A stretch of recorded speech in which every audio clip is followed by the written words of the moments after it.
KGF chapter 3 की शुरुआत होती है रमिका सेन के पीएम ऑफिस से। रमिका सेन को एक ऑफिसर बता रहा होता है कि पिछले 3 सालों से रॉकी ने विदेशों तक अपना बिजनेस फैला दिया था और इंडोनेशिया और अमेरिका में भी उसने कई इलीगल काम किए थे। इसीलिए इंडोनेशिया और अमेरिका की सिक्योरिटी फोर्स भी रॉकी को पकड़ना चाहती थी, पर अब रॉकी मर चुका है। पर इंडोनेशिया और अमेरिका में रॉकी के इलीगल काम अभी भी चल रहे हैं। रमिका सेन कहती है तो इंडोनेशिया और अमेरिका की गवर्नमेंट को उसके खिलाफ एक्शन लेना चाहिए। तभी वो ऑफिसर बताता है कि गवर्नमेंट ऐसा नहीं कर सकती, क्योंकि रॉकी ने 1979 से 1981 तक इन 3 सालों के अंदर ही अपने सोने के बिजनेस को काफी बड़ा कर लिया था। विदेशों में भी हजारों लाखों लोग उसके लिए काम करते हैं और खुद गवर्नमेंट के लोग भी उसके साथ मिले हुए हैं।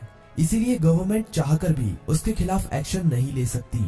फिल्म की कहानी अब फ्लैशबैक में जाती है और हमें रॉकी के जीवन के उन्हीं 3 सालों के बारे में पता चलता है, जिसमें उसने अपने साम्राज्य को विदेशों तक फैला दिया था।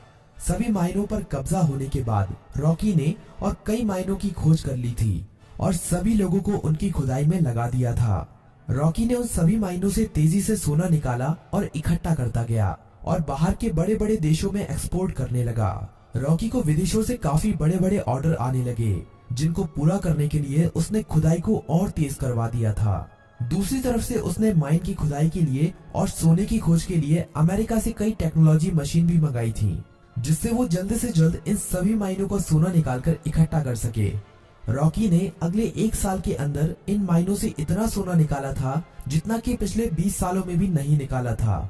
दूसरी तरफ रॉकी ने अपने इलाके को एक इंडस्ट्रियल एरिया बना लिया था और माइन में काम करने वाले लोगों के लिए उसने अच्छे घर, स्कूल, कॉलेज, अस्पताल सब कुछ बना दिए थे। इसीलिए खुदाई करने वाले लोग उसे काफी पसंद करते थे और उसके लिए अपनी जान देने के लिए भी तैयार थे। धीरे धीरे करके रॉकी का साम्राज्य बड़ा ही होता जा रहा था। विदेशों में सोने का एक्सपोर्ट करते करते रॉकी की जान पहचान भी विदेशों की सरकार से भी हो गई और सरकारों के कई लोग रॉकी के साथ मिल गए। रॉकी कई बार इंडोनेशिया और अमेरिका में भी गया था।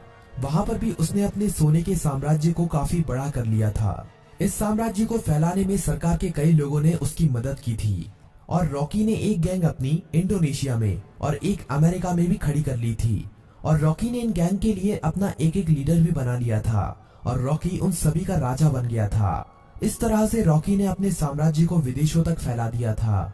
अब कहानी फ्लैशबैक से बाहर आती है और हमें दिखाया जाता है कि जब रमिका सेन ने भारत में रॉकी के साम्राज्य को खत्म कर दिया था और रॉकी अपना सारा सोना लेकर समुद्र के बीच में चला गया था, वहां पर रॉकी ने इंडियन नेवी को खुद मैसेज करके उसे मारने के लिए कहा था।